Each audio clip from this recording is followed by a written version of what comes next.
What's going on, y'all? It's the Kid J Nolan here. Hey man, before we get into anything in this video, make sure that you like and share it. Make sure you subscribe to the channel so you get all updates. Hit the post notification bell. All right, y'all, let's get into it. All right, y'all, so y'all know I've been talking about AI. I've been talking about the negative impacts of AI for quite some time. I've even spoken about some of the positive impacts of AI on this channel. But today I want to talk about something that a lot of people don't know, okay? Now, all of us that are Apple users out there, we're very familiar with Siri. We're familiar with the voice of Siri.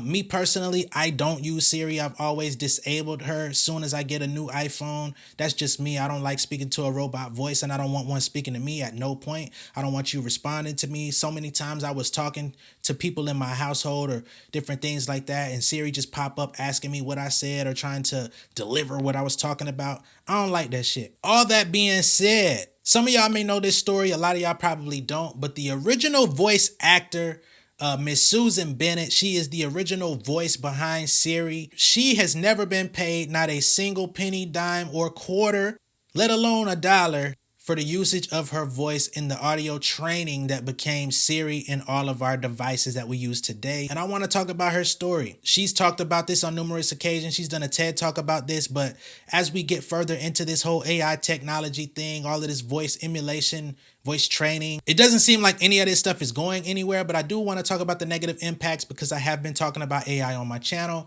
and I just think that this shit is crazy. All right, so she released a actual letter with Business Insider earlier this year where she spoke about her experience. She was originally a singer. She used to put out jingles and stuff like that in the music industry, the TV and film music industry. And she also did voiceover work for numerous companies. That's what her career has been. But she spoke with Business Insider about this particular project she worked on that ended up turning into Siri, okay? And to not mess up the story and put my own little spin on it, I'm actually going to read her letter that she put out. This was as told to Business Insider about her experience, and then I'll give my opinion and my reaction at the end. So Miss Susan Bennett says, I got into voiceover acting by accident. I used to sing jingles for commercials, and I worked out of a few studios in Atlanta. One day while I was recording, a voice actor for another commercial didn't show up. When we finished the song, the studio owner said, Susan, you don't have an accent. Come over here and record this copy. It went well. I got a voice coach, and that was the beginning of it all. In July 2005, 6 years before Apple would introduce Siri, I made the recordings that would eventually be used for the famous personal assistant. But I had no idea at the time. I got a gig to record for ScanSoft, an interactive voice response company now called Nuance. I thought the script would consist of regular sayings like thanks for calling or please dial 1. Instead, I had to read nonsensical sentences like cow hoist in the tug hut today or say shift fresh issue today. They were trying to get all of the sound combinations in the English language. They also had me read the names of addresses and streets. Hold on, we're gonna stop right there. So she went to this company called ScanSoft, and she thought she was doing like telemarketing type of recordings, just basic stuff. When you call like government assistants or different companies, they'll say, if you're calling for this, dial 1. Like if you call a cable company, telephone company, you want to cancel your shit. If you want to cancel your service, dial 1. If you want to speak to an operator, say, She thought it was something like that. But instead, they were training a voice model, and they were planning on using her to say addresses, names of streets, etc. And of course, she says getting sound combinations of the English language to make sure that all of the syllables, all of the letters, all of the little tss and all of that stuff sounded smooth, right? Because you don't want it to sound automated. You want it to sound like a real person, but she has like a very standard non-cultural vibe to her voice, which is why they say she doesn't have an accent, so she could pass for a recording, right? She said, I recorded from home 4 hours a day, 5 days a week for the entire month of July. So for about 31 days, she worked 4 hours a day, 5 days a week, working on this project. The first 100 or so were fun and interesting, but it got pretty tiring after that. 6 years later, a fellow voice actor emailed me and said, hey, we're playing around with this new iPhone. Isn't this you? So she had never known anything. She never had any Apple interaction. Apple never asked her to sign any release forms, never asked her to sign off on her name, image, and likeness, which they didn't use her name or image, but voice should fall under likeness, to be honest. Nothing was documented or told her that her voice would be transferred over to an Apple product. She says, I had no idea what they were talking about. I went straight to Apple's website to listen and knew immediately that it was my voice. Editor's note, an audio forensics expert with 30 years of experience has studied both voices and says he is 100% certain that the two are the same.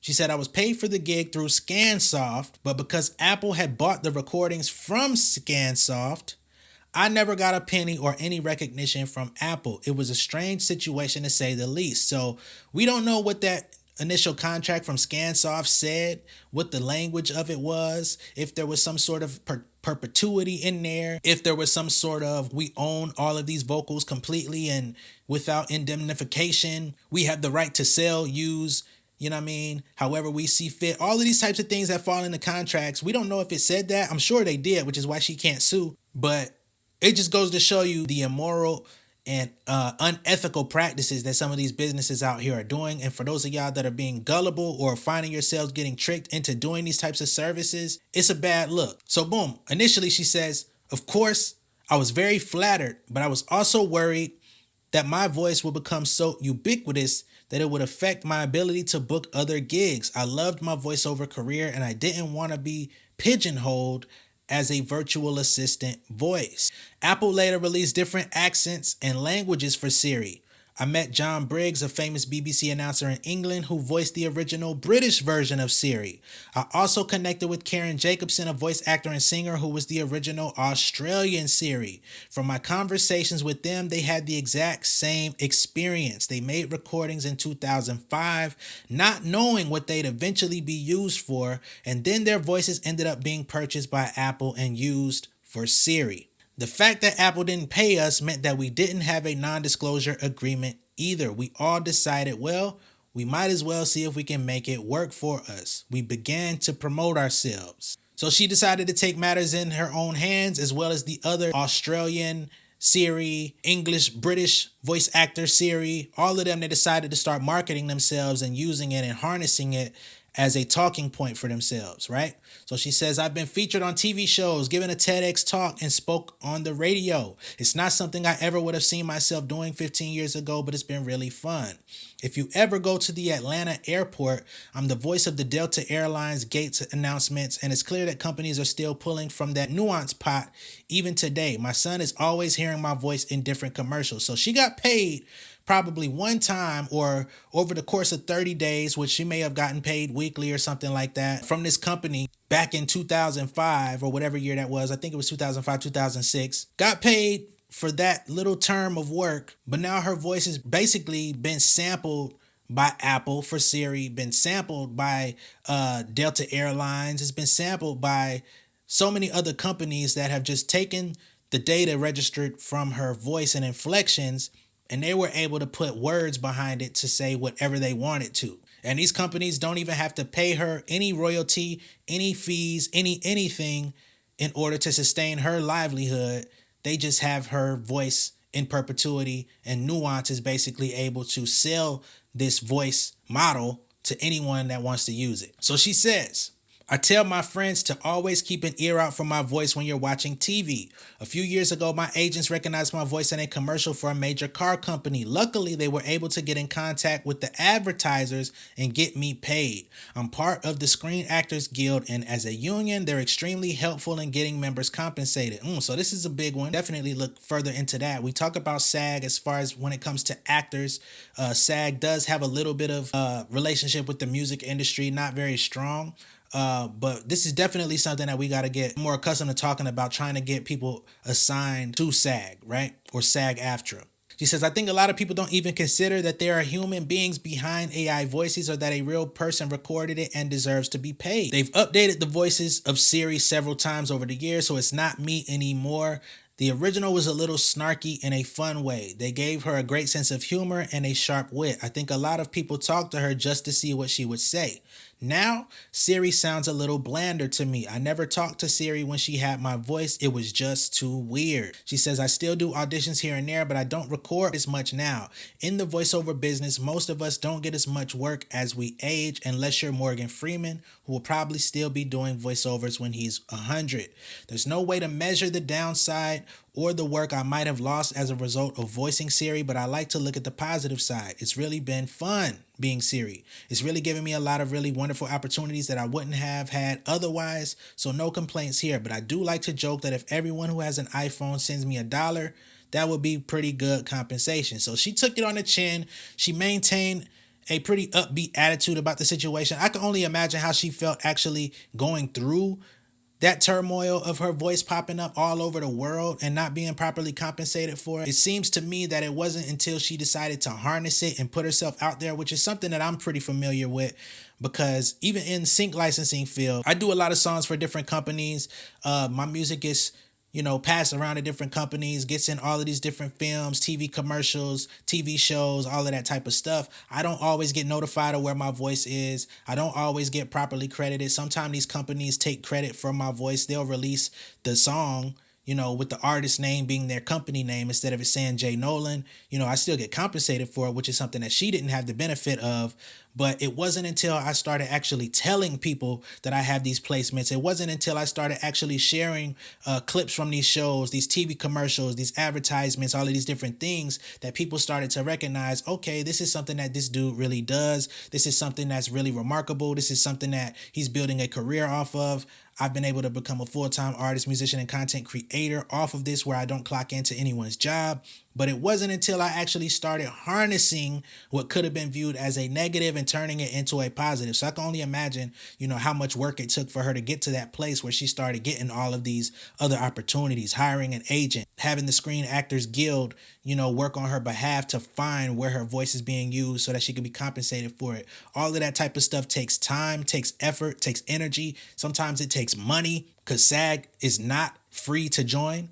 So there's a lot of different things that go into this. And although she's very positive about it, I hate the fact that we're moving more and more into this space. You know what I'm saying? This is something that happened back in 2011. So that's 12 years ago. She went through this issue with AI technology and how they transformed her voice into whatever. But now we're getting into the space where they're trying to get creators like myself to sign up and allow ourselves to be openly exploited, because of course it's better to get people, to somewhat know what they're signing before they go off and do it. I'm pretty sure she didn't have any indication that that was going to happen. And a lot of people these days are going to sign off on these contracts and accept, whatever the upfront money is or whatever the little royalty is that they're offering, because it's better than nothing in many people's perspective.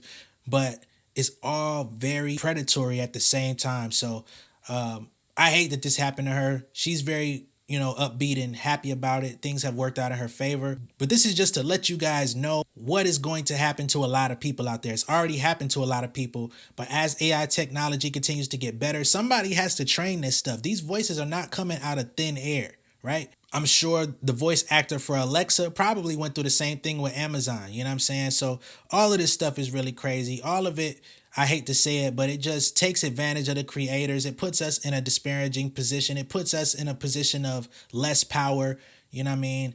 And hopefully at some point we can get to a point where we can actually band together, gain some more power, gain some more economic structure in this business, in all of these businesses, to where the people that are putting their blood, sweat, and tears, their talent, their natural born gifts, natural born voices and images are properly compensated and sharing in the equity of these things, rather than just getting pennies on the dollar for opportunities. Another situation that I seen that was similar to this is Bill Simmons. Bill Simmons is a popular sports commentator. He's the owner of The Ringer, which is a podcast network that was sold to Spotify years ago. They're even using Bill Simmons now to train AI so that they can read prompts and scripts on his behalf without actually having him in the studio. He signed off on it. He sold his company for $265 million. So, of course, he got ahead of it. They basically own his intellectual property now. So anything that they could come up with in his foreseeable future, as far as tech advancements, he's probably already signed off on it. AI probably wasn't even a part of the conversation or the language in his contract. But because he was compensated so much and gave so much to Spotify, it's like, hey, We got a new idea. You already signed off on this stuff. Let's get to work. So that means he can now promote his show. He can now do all types of drops, commercials, anything that would basically require his voice.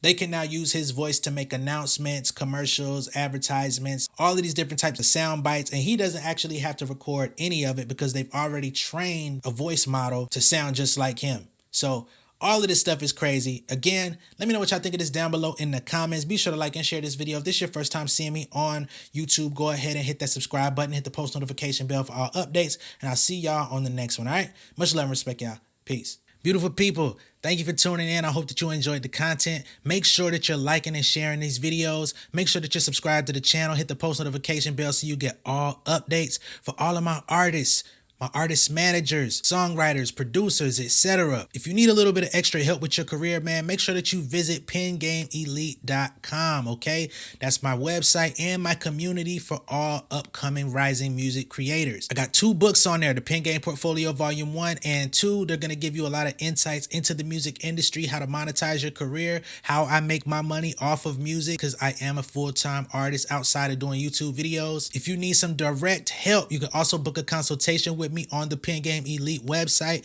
And I also have a Pen Game Elite membership. The free tier gives you access to all of these videos that I post on YouTube and a community of people where you can engage. But I do have the membership plus, okay? You can join that for $50 a month or $500 a year, and I will actually go in and do all of the grunt work for you. If you're not registering your songs on your PROs, if you're not with Song Trust or the MLC, if all your collection agencies and all of that stuff are not up to par or up to date, I will go in there and update all of that for you. If you need help uploading your music to a distributor like DistroKid, United Masters, etc., and you've been making mistakes, you've been claiming content ID on material that you really don't own, hey man, stop stealing people's money. If you do this stuff the right way, you're gonna make it anyway, okay? You can join the membership plus, and again, I will do the work for you, and you're gonna get a free consultation every month just for joining. You're also gonna get the 2 books for free soon as you join the membership plus, all right? Much love and respect. I'll catch y'all later. Peace.